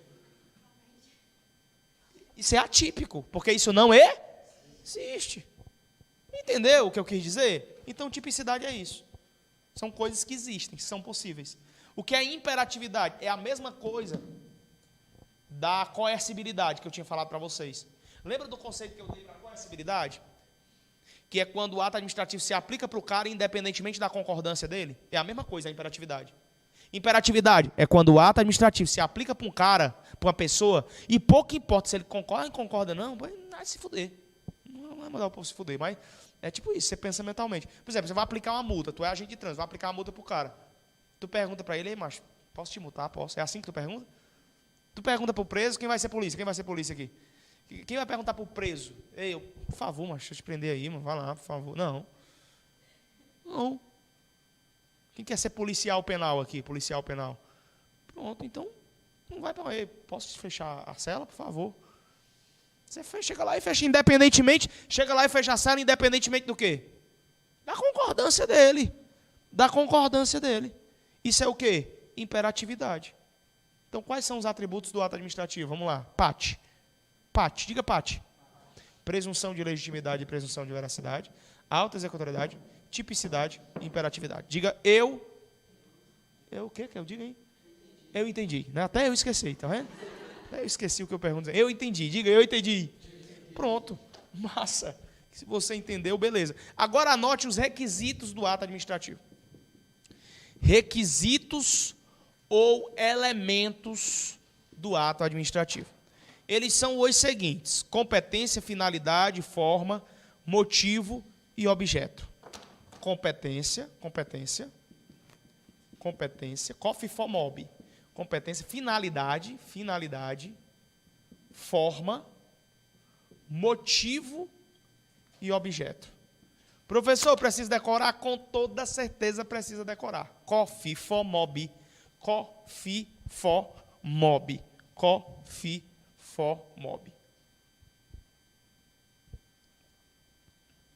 Competência, finalidade, forma, motivo e objeto.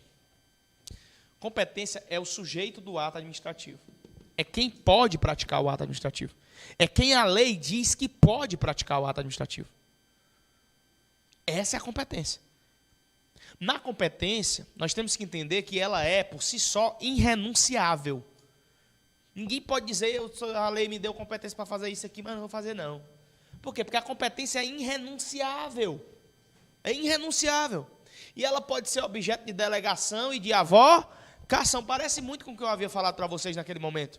Que inclusive não podem ser delegados o EDEMA, lembra? Edição de atos normativos, decisão de recursos administrativos em matéria exclusiva de órgão de autoridade. Competência é quem a lei determinou que é competente para agir. Isso é que é competência.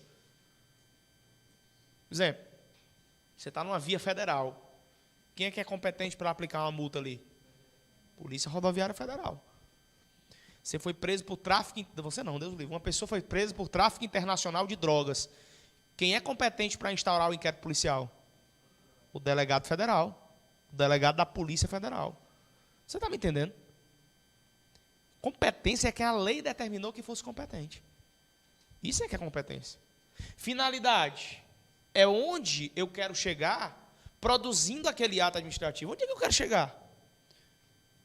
Por exemplo, a pessoa vai produzir um ato administrativo, ela quer alcançar um fim. Qual é o fim que eu quero alcançar quando eu aplico uma multa no indivíduo? É só fazer ele ficar liso, fim, fazer ele ficar liso e quebrar. Rapaz, muita ruindade. Se você estiver agindo assim, você está desvio de finalidade. Finalidade, quando você aplica a multa na pessoa, é educá-la e puni-la para ela nunca mais fazer isso. Educá-la e puni-la para que ela nunca mais possa fazer isso. Essa é a finalidade da multa. O que é a forma? Forma é a exteriorização do ato administrativo no universo do direito administrativo. Como vai ficar conhecido? Vai ficar na forma escrita?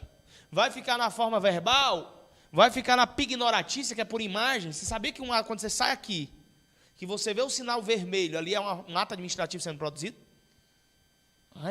Ali tem uma mensagem no vermelho, pare. É um ato administrativo. Por isso que o ato administrativo é uma manifestação unilateral. Pare. Sinal vermelho. Amarelo. Como é o amarelo? É o quê? Atenção. Não é não? Reduzir. Atenção. Fique esperto. E o verde, prossiga. Vá lá. Né? Ali são atos administrativos. Não cabe a você questionar. Imagina, sinal vermelho, você não concorda não, seu filho de rapariga. Né? Abuso de poder. É abuso de poder contra mim. Né? conversa é essa? Independentemente da sua concordância. É ou não é? Então, o que é forma? É como o ato administrativo se exprime para você. Pode ser na forma de som. Por exemplo, o silvo longo, o silvo breve do apito, é ou não é uma forma de produção de ato administrativo? É. Há uma mensagem com o silvo longo ali do apito do guarda para você. Quando o guarda faz um movimento, quando o guarda faz outro movimento, ali são atos administrativos. Só que são por mímicas, por mensagens que não são escritas. E muitas vezes nem verbais são. Pode ser escrito? Pode. Pode ser verbal? Pode. Pode ser por imagem? Pode. Pode ser por sons? Pode também. Isso é o quê? A forma. O que é o motivo? O motivo é o porquê do ato administrativo. Todo ato administrativo tem que ter um motivo. Tem que ter um porquê. Não existe um ato administrativo sem porquê. Por exemplo, você multou alguém. Multou por quê? Porque deu vontade, estava sem fazer nada, multei. Não. Multou por quê? Porque ultrapassou o sinal vermelho? Multou por quê? Porque está com excesso de velocidade? Multou por quê? Porque estacionou em um local irregular? Tem que ter um motivo. O motivo é o pressuposto de fato e de direito que faz com que o ato administrativo seja produzido. É o pressuposto de fato e de direito que faz com que eu produza um ato administrativo. Esse é o motivo do ato administrativo. Professor, e o que é o objeto do ato administrativo? O objeto é o conteúdo jurídico do ato, como ele vai ficar conhecido. Por exemplo, como é que vai ficar conhecido um cara que roubou 10 milhões da administração e que botaram ele para fora? Demissão. Sim ou não? Como é que vai ficar conhecido um cara que ultrapassou o sinal vermelho e o guarda anotou um negócio no papel? Como é? Como é o nome? Vale esquecer. Como é o nome? Não é multa, não? É só isso. O objeto é como fica conhecida aquela situação que aconteceu, pessoal. No momento em que eu anoto no papel que o cara estava... Sou agente de trânsito, anoto no papel que o cara estava numa via de 60 a 120 km por hora. Aí faço, produzo o documento e aí ele vai para a casa dele. Foi para a casa dele o quê ali? Foi para a casa dele o quê ali? Uma multa. Uma multa. Então, o objeto é como o ato administrativo produzido ficará conhecido no mundo do direito administrativo. Esse é o objeto.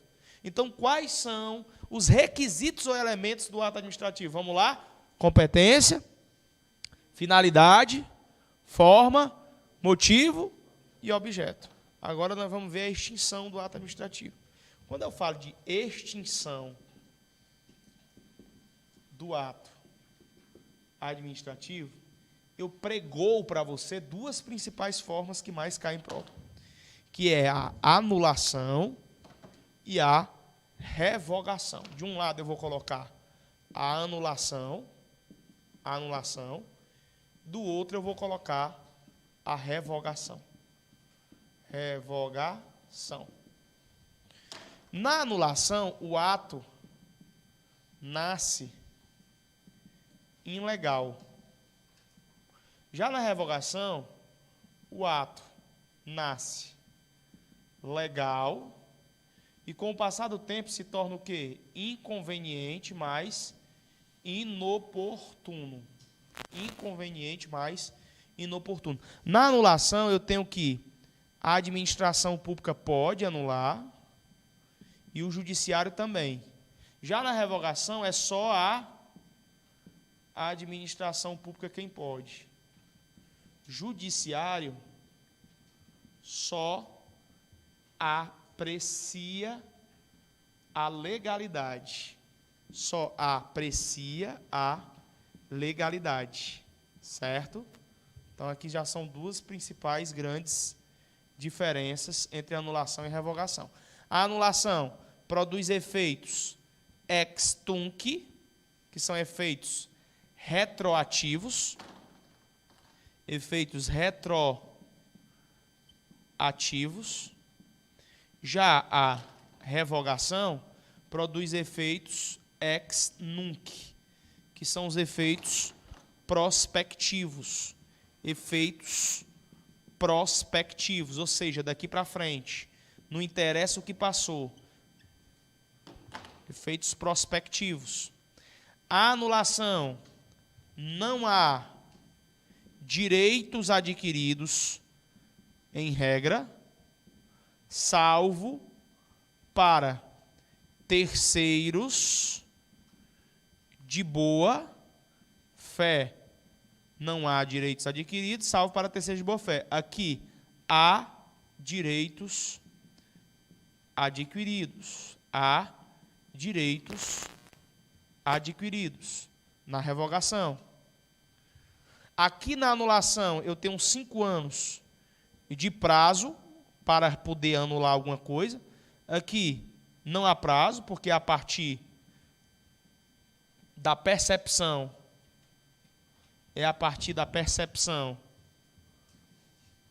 da inconveniência ou inoportunidade. Inconveniência ou inoportunidade.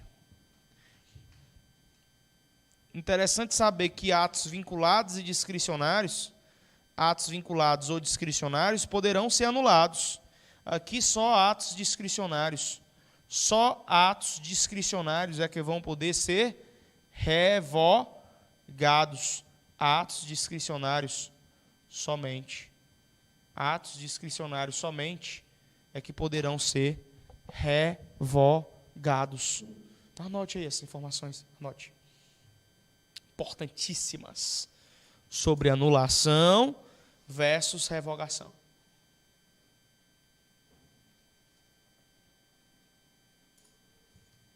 Anulação versus revogação. Anulação, o ato nasce ilegal. Revogação, o ato nasce legal, mas com o passar do tempo se torna inconveniente e inoportuno. Na anulação pode ser feita tanto pela administração pública como judiciário. Claro que o judiciário tem que ser provocado em virtude do princípio da inércia da jurisdição. Revogação, só a administração pública pode, o judiciário só aprecia a legalidade desse processo. Professor, mas o juiz judiciário, na sua função atípica, sim, na sua função atípica ele não é judiciário, ele é administração. Se ele é administração na função atípica, a administração pode revogar. Produz efeitos ex tunc, ou seja, os efeitos da anulação voltam, retroagem, apagando tudo que aconteceu para trás. Qualquer ganho que o cara tenha tido com aquela anulação, aquele ato administrativo produzido, ele vai ter que devolver, porque ele não vai ter direito a porra nenhuma. Na anulação, os efeitos são retrospectivos. Eles retroagem, apagando coisas do passado. Já na revogação, os efeitos são ex nunc. É daqui para frente, não interessa o que passou. São efeitos prospectivos. Na anulação, não há direito adquirido para o cara que fez a merda, a não ser para um terceiro de boa fé, que não tinha nada a ver e se beneficiou daquilo. Então, ele não pode ter prejuízo no que diz respeito àquilo que é amparado. Já na revogação, eu falo em direito adquirido para os caras, porque não houve má fé, o que houve foi uma inconveniência, uma inoportunidade do momento, porque aquilo nasceu legal. O prazo da anulação, 5 anos, não se fala em prazo para revogação, e a anulação pode se voltar contra atos vinculados e atos discricionários.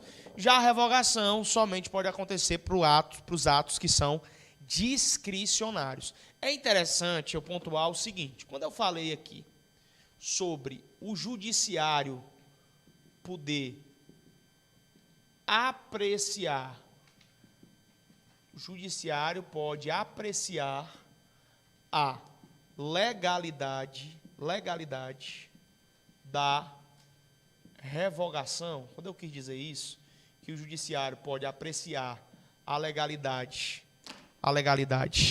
da revogação, eu estou dizendo com essa mensagem que ele pode anular eventualmente uma revogação. Pode anular uma revogação desde que esta seja considerada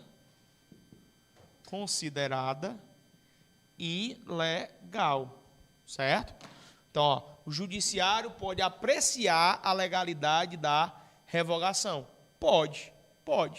Ele pode anular a revogação desde que esta seja considerada ilegal. Professor, por quê? Porque a revogação, veja bem, porque a revogação não deixa de ser um ato administrativo. Não deixa de ser um ato administrativo. Aí as pessoas perguntam, professor, e como é que fica o fenômeno da repristinação? Primeiro vamos explicar o que é repristinação. Repristinação. Vamos imaginar que existiu um ato administrativo A. Esse ato administrativo A foi criado, belezinha, foi criado com uma intenção específica. Está lá realizando seus efeitos. Chegou um determinado momento que houve a criação de um ato administrativo B que anulou, que revogou o ato A, fazendo com que ele não existisse mais. O ato B surgiu só para isso, para revogar o ato A. Aí depois surgiu um ato C, que revogou o ato B. A pergunta é, com o surgimento do ato C, volta-se à tona os efeitos do ato A? Essa é a pergunta. Resposta. Não. Em regra, não. Em regra, não. Exceto se houvesse previsão em lei, exceto se houvesse previsão em lei acerca deste retorno de efeitos. Deste retorno de efeitos. Retorno de efeitos. Este é o fenômeno da repristinação. Se isso acontecesse, seria o fenômeno da repristinação, que, em regra, não é adotada no Brasil. Que, em regra, não é adotada no Brasil. Em regra, o fenômeno da repristinação não é esse fenômeno adotado no Brasil. Beleza, sim ou não? Deu para entender mais ou menos alguma coisa aí, senhores? Tranquilo? Vamos para o intervalozinho ali e a gente já volta com mais aula. Vamos lá.